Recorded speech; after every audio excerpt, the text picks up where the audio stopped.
Let's get one thing straight. If your brain was working against you, how would you even know? We assume our thoughts are true because we think them. But what if they're just familiar? What if your mind was shaped not by truth, but by repetition? Here's the cold truth. Most of what people call personality is actually a story, a mental recording shaped by repetition, emotion, and survival that runs without question. If you were told you're shy, bad with money, not cut out for leadership enough times, your brain wired to believe it.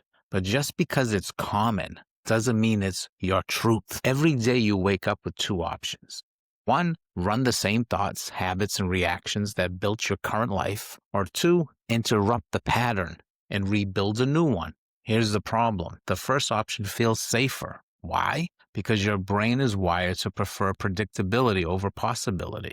That's not a flaw, that's biology. Your brain's job is to keep you alive, not fulfilled. It's designed to detect threats, and uncertainty is a threat. That's why it'll push you to repeat what's familiar, even if it hurts. Let's look at how this shows up. You procrastinate on goals, not because you're lazy, but because the brain associates starting something new with uncertainty. And uncertainty can feel like danger. You self-sabotage in relationships, not because you're broken, but because somewhere along the line, you learned that instability or tension equals connection.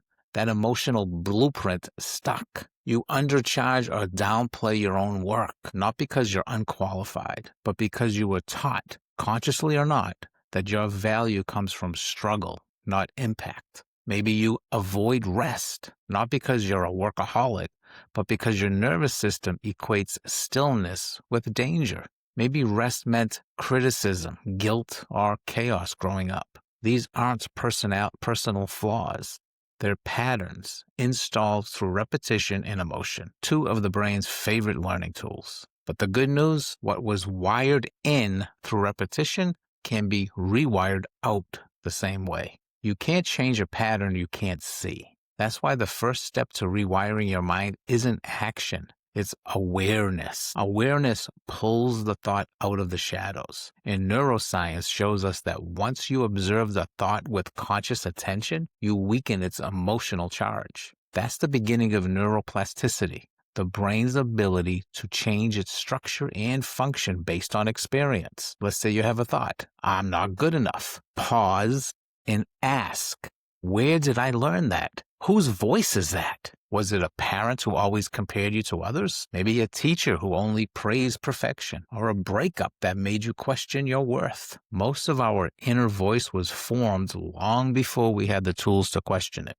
The repetition made it feel real, and the emotion made it stick. And now we confuse it with who we are. But the truth is, you are not the voice in your head. You are the one listening to it. And the moment you become aware of that voice, you're no longer the actor stuck in the script. You become the editor. You can revise, you can rewrite, and you can rewrote. Start by noticing your default thoughts, especially under stress. Write them down, track the patterns, and ask yourself, where did this belief come from? Is it helping or harming me? And what evidence do I have that it's still true? And in that space, new choices become possible because awareness creates space. So now that you've created space between you and your thoughts, what comes next? This is where change becomes practical, where awareness turns into transformation. You don't need a miracle, you need a method. So here's the 5-step process to rewire a limiting belief. Not in theory, but really in real life. Step 1, you have to catch the old script. You can't change what you don't notice. Most of your beliefs aren't loud. They're quiet, familiar, and often disguised as facts. I'm not good with people. I'm not a disciplined person. I never finish anything I start. These aren't truths. They're thought loops built from old experiences and emotional memories. Here's an example. Maybe you were told as a kid, you're too sensitive. So now you keep your guard up and you call it being independent. That's the script talking, not your full potential. Neuroscience shows that thoughts repeated with emotion form real neural connections. And the longer they run, the more automatic they become. But here's the power. If you can observe it, you can interrupt it. Here's step 2. You have to interrupt the loop. The moment that script plays, don't shame it. Question it. Is this belief helping me or hurting me? Would I speak to a friend like this? Where did I learn this pattern? Here's an example. If your brain whispers, I always screw things up, I want you to pause and then ask, wait, when did I stop believing that? Was it after a mistake I made or after someone criticized me? This single pause takes you from being inside the thought to standing outside it. And when you're outside it, you have the power to choose something new. This is where neuroplasticity begins. Your brain starts to prune the old pathway. Here's step 3. Replace it with something better. Not perfect, but just something that's better. Affirmations are great, but if your nervous system doesn't believe them, they don't stick. The key is to replace old beliefs with statements that are realistic, that are supportive, and emotionally believable. Here's an example. Don't jump from, I'm not confident, to, I'm the most powerful person on the planet. Try this instead. I'm learning to trust myself, and every day it gets easier. Or from, I'm not creative, to, I haven't explored my creativity yet, but it's in me. See, that's believable, and belief is what builds momentum. Here's step 4. You need to reinforce it with action, even if it's small. Thoughts rewire the brain, but behavior locks it in. You can't just say the new belief. You have to show your brain it's real. Why? Because your brain believes what you do more than what you say. Here's an example. If the new belief is, I have value to offer, then speak up once in a group conversation, or share an idea, even if your voice shakes, or offer to help someone with your skills. You see, every micro action is a vote for your new identity. You're not waiting to feel ready. You're rewiring through action. And here's step 5. You need to repeat until it feels natural. Repetition isn't just a tip.